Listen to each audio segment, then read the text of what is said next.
আসসালামু আলাইকুম সবাইকে, কেমন আছেন সবাই? আলহামদুলিল্লাহ আমরা ভালো আছি। আজকে আমার ছেলের জন্মদিনের ব্লগটাই আপনাদের সাথে শেয়ার করব, আর কিছু কথাও শেয়ার করব।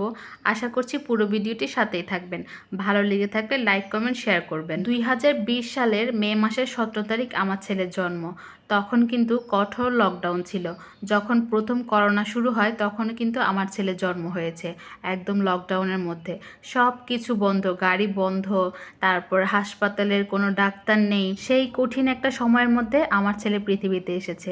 এক কথায় করোনা যোদ্ধা ছেলে। সেই কঠিন পরিস্থিতির মধ্যে আমি কিন্তু গিয়েছিলাম ডক্টর চেক আপ করানোর জন্য।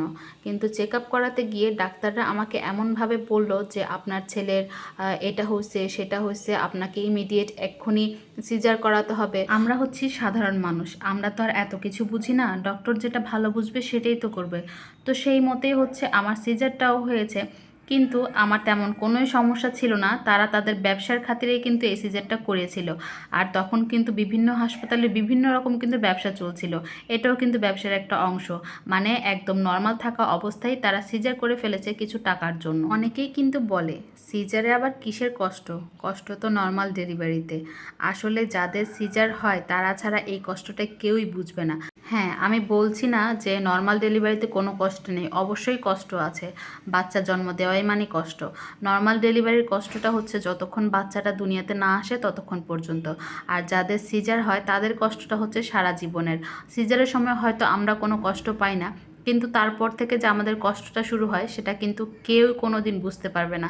যাদের সিজার হয় শুধু তারাই বুঝতে পারবে। সবার মতো কিন্তু আমাকেও শুনতে হয়েছে, তোমার তো সিজার হয়েছে, তোমার আবার কিসের কষ্ট? তোমাকে অবশ করে পেট কেটেছে, তোমার বাচ্চাটা বের করেছে। কষ্ট তো পেয়েছি আমরা।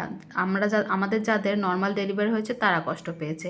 এই কথাটা কিন্তু আমাকে বহুবার শুনতে হয়েছে। আসলে যে যেভাবে বলে শান্তি পায়, তাদের সাথে তর্ক করে আমি যদি সারাদিনও তর্ক করি তারপরেও তাদেরকে এই কষ্টটা বোঝাতে পারবো না। সুতরাং কারোর সাথে কোনোই তর্ক করি না, চুপচাপ শুধু শুনে যাই। এটা তো বললাম আপনাদের আমার সিজারের পরে কি কি শুনতে হয়েছে সেই কথা।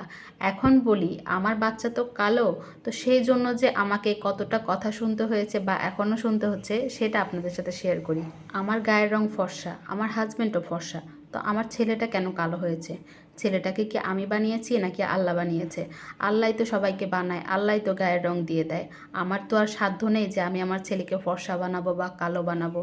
সেটা সম্পূর্ণ আল্লাহর হাতে। আমার ছেলে কালো, কিন্তু তাই নিয়ে আমি কোনো আফসোস করি না। কেন জানেন? কারণ আমার ছেলে তো সুস্থ, সম্পূর্ণ সুস্থ। আল্লাহ তাকে সুস্থ করে দুনিয়াতে পাঠিয়েছে।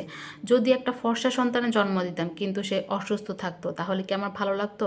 তাহলেও কিন্তু সেই আশেপাশের লোকগুলো কিন্তু একই কথা বলতো যে বাচ্চাটা কেন অসুস্থ হয়েছে, কি সমস্যা হয়েছে, এরকম কেন হয়েছে, অনেক কথাই বলতো। তো এগুলো কানে নিয়ে কোনো দরকার নেই। আমার ছেলে কালো কালোই থাক, কিন্তু আল্লাহ যে ওকে সুস্থ করে দুনিয়াতে পাঠিয়েছে এটাই আল্লাহর কাছে শুকরিয়া। আর একটা মায়ের কাছে সন্তান কালো হলে যে কদর থাকবে না বা ফর্সা হলে খুব আদর করব, এটা কিন্তু না। আমার সন্তান আমার কাছে দুনিয়ার সবচাইতে সুন্দর বাচ্চা। যাই হোক, অনেক কথাই বলে ফেললাম, কারণ এতদিন যে কথাগুলো আমি আমার মধ্যে চেপে রেখেছিলাম সেটাই আপনাদের সাথে শেয়ার করলাম। মানে শেয়ার করলে আমার কাছে মনে হলো যে একটু ভালো লাগবে, তাই আপনাদের সাথে শেয়ার করলাম। আপনারা সবাই আমার ছেলের জন্য অনেক দোয়া করবেন যাতে ছেলেটাকে আমি মানুষের মতো মানুষ করতে পারি। দেখতেই তো পেলেন দুপুরবেলা একটু পোলাও আর মাংস করেছিলাম, আর একটু ডিম মানে সিদ্ধ করে একটু ভাজা করেছিলাম। তো একদম সামান্য কিছু করেছি, কারণ এমনিতেই তো আমাদের সব কিছু এলোমেলো হয়ে আছে, ঘর গোছাচ্ছি সেই জন্য। তো ছেলের জন্য এইটুকুই করেছি, বেশি কিছু করতে পারিনি। আর রাতের বেলা হচ্ছে একটা নিজেই কেক বানিয়ে নিয়েছি। তো ছেলে তো মোম জ্বালানোর জন্য অস্থির হয়ে গেছে, তাই একটা মোমও জ্বালিয়ে দিলাম। তো নিজের হাতে কেকটা কাটছে আর খুবই খুশি ছিল কেকটা কেটে। তো আজকের মতো ভিডিওটা এখানেই শেষ করছি। সবাই আমার ব্ল্যাক ডায়মন্ড ছেলের জন্য অনেক দোয়া করবেন। আজকের মতো আল্লাহ হাফেজ।